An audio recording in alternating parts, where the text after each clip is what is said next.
existencia de una organización criminal que habría operado durante el año 2023 evitando procesos de selección establecidos por ley. Ciro Castillo está como no ha habido, ha decidido, ¿no?, refugiarse en la clandestinidad y la información la ha brindado su abogado Humberto Abanto. Nuestro primer invitado esta noche es el destacado abogado penalista Luis Lamas Puccio, a quien por supuesto le damos la más cordial bienvenida, doctor. ¿Qué tal? ¿Cómo está? ¿Cómo está usted? Gracias. Bien.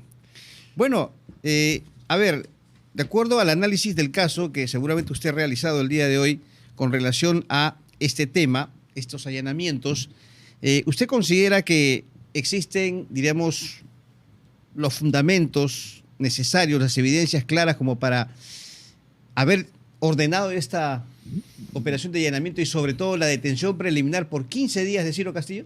Yo creo que sí, porque para haber tomado esta decisión de manera previa tiene que haber habido todo un esquema de indagaciones, porque es un número significativo de inmuebles que son objeto de allanamiento, esos inmuebles pertenecen a personas, esas personas tienen que haber de alguna u otra manera develado algún tipo de información a raíz de todo un plan de indagación, porque este es un número significativo de personas y porque en última instancia un allanamiento necesita y requiere de la autorización de un juez a pedido de un fiscal. Claro. Entonces, para que el fiscal llegue a esa primera conclusión y se permita dirigirse a un juez para que le autorice el allanamiento y en algunos casos detenciones preliminares, tiene que haberle mostrado un esquema lo suficientemente claro y preciso respecto a la necesidad imperiosa de allanar esos inmuebles, porque de manera previa han cruzado información, han tomado declaraciones, posiblemente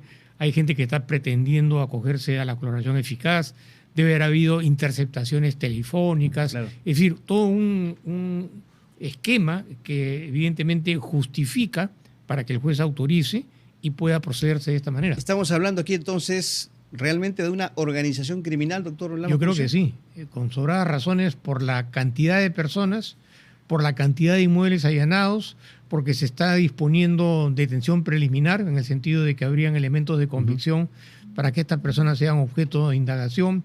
Por otro lado, no descarto la posibilidad de que haya otras personas o sujetos que estén pretendiendo acogerse a la colaboración eficaz, hayan proporcionado algún tipo de información, interceptación telefónica, es decir, todo un plan de inteligencia, de colaboración entre la Fiscalía y la Policía para poder llegar a esa primera conclusión y poder asistir a una diligencia y exigirle a un juez una decisión de esta naturaleza, ¿no? Bueno, leyendo la resolución de detención preliminar, se dice, leo textualmente, que Ciro Castillo habría intervenido indirectamente en la adjudicación de 34 órdenes de compra y 3 órdenes de servicio sin proceso de selección por montos iguales o inferiores a 8 unidades impositivas tributarias realizado por el gobierno regional del Callao. Esto para obtener beneficios económicos y defraudar al Estado, ejecutando una serie de maniobras con un asesor llamado Jimmy Alexander Gu Cárdenas. ¿Esto qué delito configuraría? En principio estamos pensando que se trataría del delito de colusión, porque han habido de promedio procesos de licitación y en estos procesos de licitación habría habido un concierto de voluntades para ponerse de acuerdo respecto a los montos, las cifras que participaban en estos procesos de licitación, que es lo que se conoce como los actos colusorios. Es decir, se pusieron o se habrían puesto de acuerdo entre funcionarios de diferentes categorías, proveedores, para poder ceñirse a todas esas exigencias y además para tratar de encubrir esta información. Pero como es un número significativo de personas y son montos verdaderamente importantes, entonces no es fácil tener un control. Pero por otro lado, parecería que también ha habido una metodología respecto a todas las formas y las maneras como se han ido suscitando a lo largo de todos los procesos de licitación. Estamos en una etapa preliminar en la que se está acopiando la mayor cantidad de información posible y no tengo duda de que cuando esto se convierta en una investigación preparatoria, los elementos de convicción van a estar lo suficientemente claros y ahí van a pedirse prisiones preventivas, ¿no? Claro. O sea, para usted es muy probable que se pida inclusive prisión preventiva para Ciro Castillo. Dependerá de lo que suceda en esta etapa indagatoria. Si Ciro Castillo es detenido y brinda información, se acoja a la colaboración, podría entrar en un proceso de coincidencias con el Ministerio Público a los efectos de poder negociar información valiosa que podría involucrar a otras personas, otros montos, otras operaciones y eventualmente llegar a un acuerdo con la Fiscalía para que no se solicite una prisión preventiva y solamente se mantenga dentro del proceso con una orden de comparecencia, pero dependiendo de la importancia y de la potencia de la información que pudiera brindar, ¿no? Ahora, este delito usted dice de colusión, ¿cuál es la pena? Bueno, en este caso es un delito grave porque se trata de funcionarios públicos. Podríamos estar hablando de penas que pueden fluctuar entre los 8 y los 10 años. Dependerá de una serie de circunstancias porque además acá estamos también frente a un grupo significativo de sujetos funcionarios o privados que habrían intervenido y eso le da, digamos, mayor relevancia en materia de gravedad a los hechos suscitados, ¿no? Doctor, el hecho de que Ciro Castillo se haya acogido a la clandestinidad, por decirlo de alguna manera, ¿no? Haya huido, haya desaparecido, está como no ha habido, ¿agrava su situación en esta etapa? Evidentemente que en esta etapa de lo que se trata es de ir consolidando y acopiando la mayor cantidad de información posible. Dependerá de los niveles de participación, porque acá hay una solicitud de prisión preventiva o preliminar, y en estos términos los elementos de convicción deben ser lo suficientemente fuertes para que sea decretado esta detención en esta etapa de las indagaciones. Pero por otro lado, dependerá de qué cosa es lo que ha sucedido, cuál es la calidad de la información que la Fiscalía tiene a su disposición. Como te manifestaba, no descarto que haya habido una interceptación telefónica sistemática y haya información lo suficientemente clasificada para pensar que se trata de actos colusorios particularmente graves, en agravio, en este caso, de la municipalidad. Se lo preguntaba porque de alguna manera, con su decisión, él está evadiendo el accionar de la justicia. Hay una orden de detención preliminar. Por eso le preguntaba si es que esto es un punto en contra, diremos así, en su situación. De todo punto de vista es un factor en contra, pero depende mucho de lo que vaya sucediendo en los próximos días.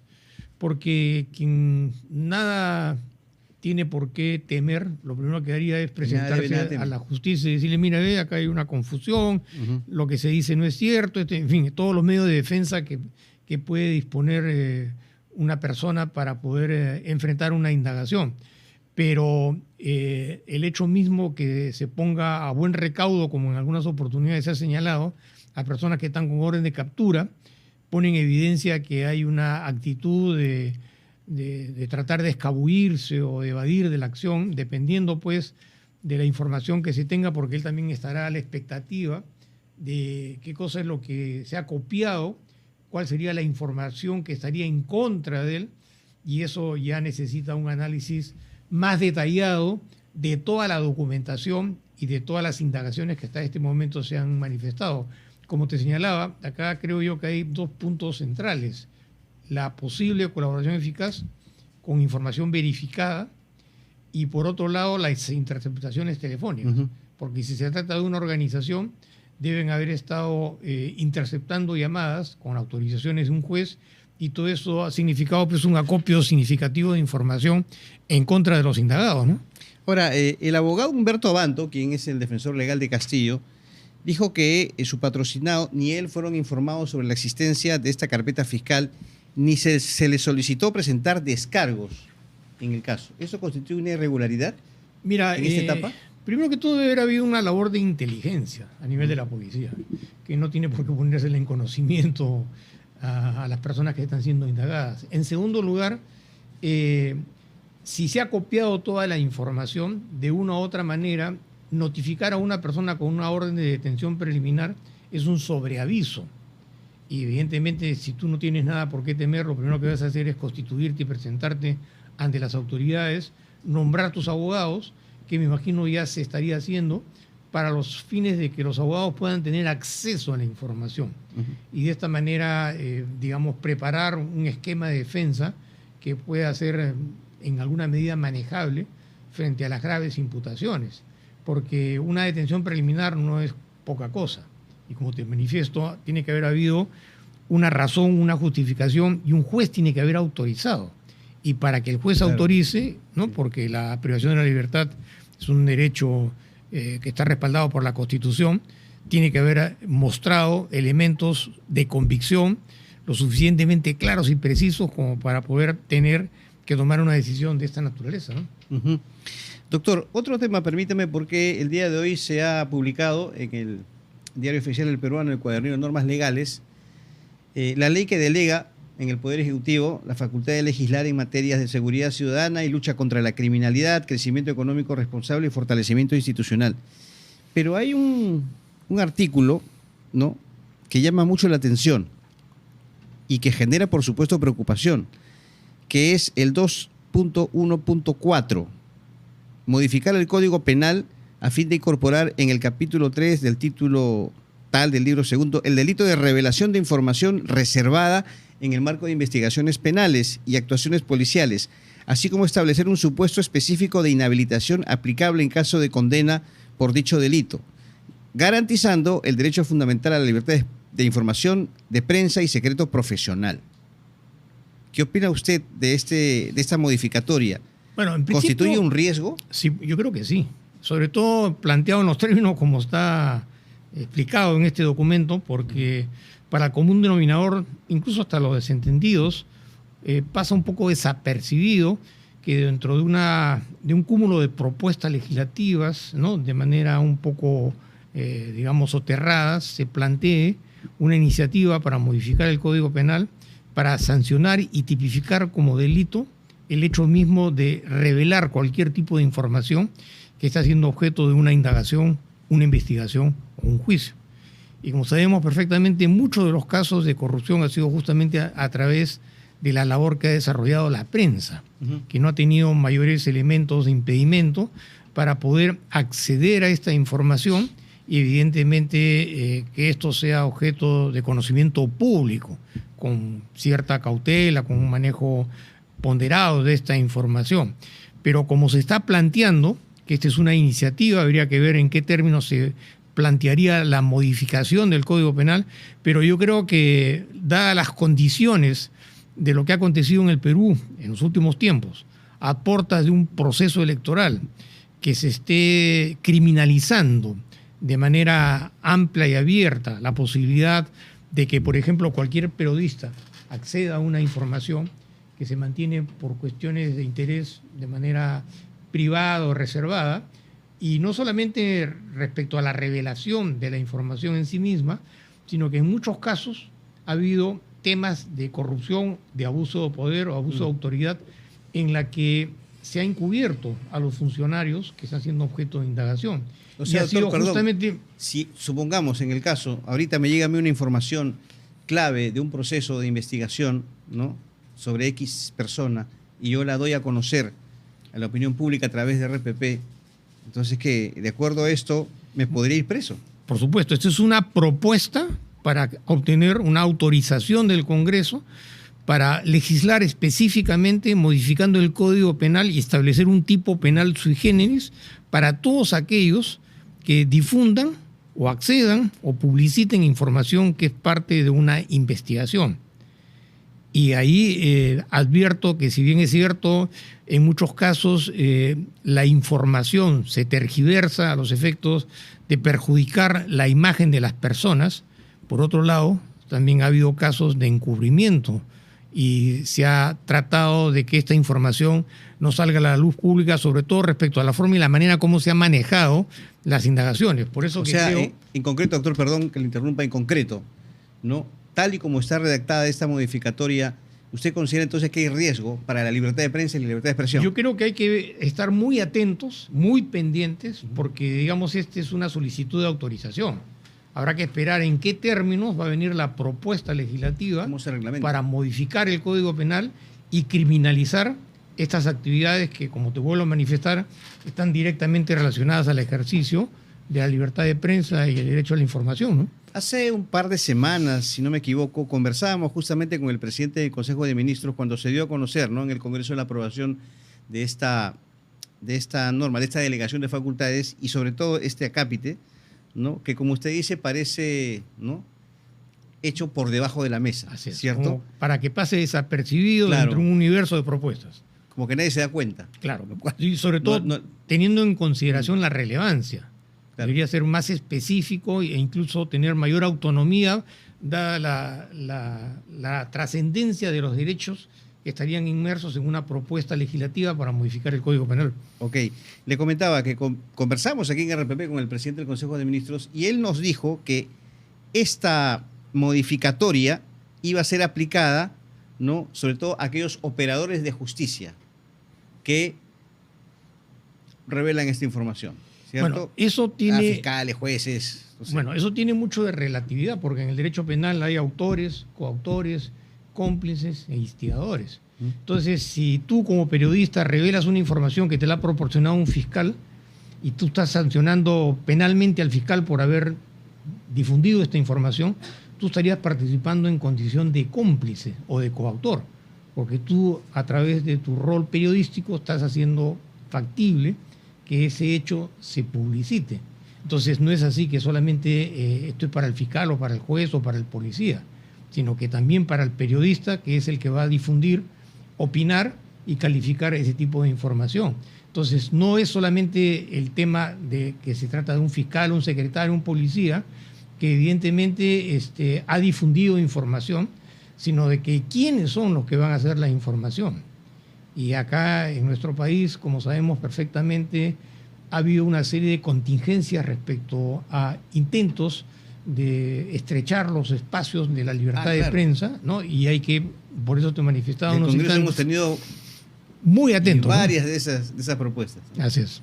Ahora, ya analizando el tema de la delegación de facultades al Poder Ejecutivo, de acuerdo a las propuestas ya mencionadas, ¿usted considera que los planteamientos que aquí se han dado pueden de alguna manera ayudar a reducir los índices de criminalidad organizada en el país, de fortalecer la seguridad ciudadana y de sancionar a aquellos que incurren en estos delitos? Mira, en principio se trata de un esfuerzo. Yo creo que toda iniciativa hay que apoyarla, pero también hay que ser un poco pragmáticos y realistas. El fenómeno de la criminalidad en el país no es un fenómeno jurídico, no porque incorporo la cadena perpetua o porque modifico el Código Penal, la criminalidad se va a abstener de seguir participando, realizando todos los hechos que lleva a cabo. Eso es una lectura estrictamente jurídica e interpretativa. Tanto es así que el Código Penal ha sido modificado más de 700 veces y ha aumentado la criminalidad. Pero en todo caso sí creo yo que hay algunos mecanismos que centran el fenómeno del crimen en el país respecto al tema carcelario. Pero volvemos otra vez a lo mismo. El tema carcelario no es cuestión de reglamentos, no es cuestión de leyes, es cuestión de presupuesto, es cuestión de que tiene que mediar en todo este contexto un plan de acción contra la criminalidad. No se puede estar tomando iniciativas de forma esporádica, desordenadas, sin que sean parte de un gran esquema respecto a un gran plan nacional. ¿Por qué? ¿Y eso se ha dado? Nunca se ha dado. No, me refiero a estas medidas aisladas que usted dice, ¿se han dado, se siguen dando hasta ahora en este gobierno? Por supuesto, ¿no? Y eso genera mayor desorden. Incluso hay un proyecto de Código Penal que tengo entendido que va a ser aprobado en los próximos meses, con lo cual ya te imaginarás cómo se van a generar mayores contradicciones, porque el tema de la criminalidad, como te vuelvo a manifestar, es un tema evidentemente de organización, de sistemática, una estrategia, un plan, y eso necesita y requiere presupuesto. Pero para tales efectos es necesario de manera previa, ¿no?, desarrollar una estrategia. Y para desarrollar una estrategia frente a un fenómeno de la criminalidad en los términos como se está dando en el país, requiere tiempo, requiere una sistemática, porque este es un fenómeno constante que va en aumento y que cada día adquiere nuevas modalidades. Entonces no se trata solamente de decir, bueno, como faltan pocos meses para las elecciones, voy a anunciar que vamos a luchar contra la criminalidad, que la criminalidad va a disminuir y, como sabemos perfectamente, las estadísticas demuestran que sucede todo lo contrario. Por eso creo yo que, si bien es cierto, la iniciativa en varios aspectos es importante porque enfoca el tema, por ejemplo, carcelario, que es el punto más controvertido que ha generado el aumento de la criminalidad, las modificaciones que se han hecho a las leyes, pero ahora hay que estar conscientes de que esta es una iniciativa eminentemente normativa y legislativa. Si no hay presupuesto significativo para poder desarrollar todo un sistema que abarque delincuencia juvenil, temas procesales, Ministerio Público, Poder Judicial, Instituto Nacional Penitenciario, Policía Nacional, es decir, toda una estrategia nacional con objetivos a mediano y a largo plazo. Le quería preguntar también sobre otro aspecto de la norma de delegación de facultades que tiene que ver con la modificación de la ley del refugiado, ¿cierto? O sea, respecto al procedimiento de reconocimiento de la condición de refugiado y que sobre todo se evite el uso indebido de la figura del refugiado como parte de personas extranjeras en situación irregular en el país.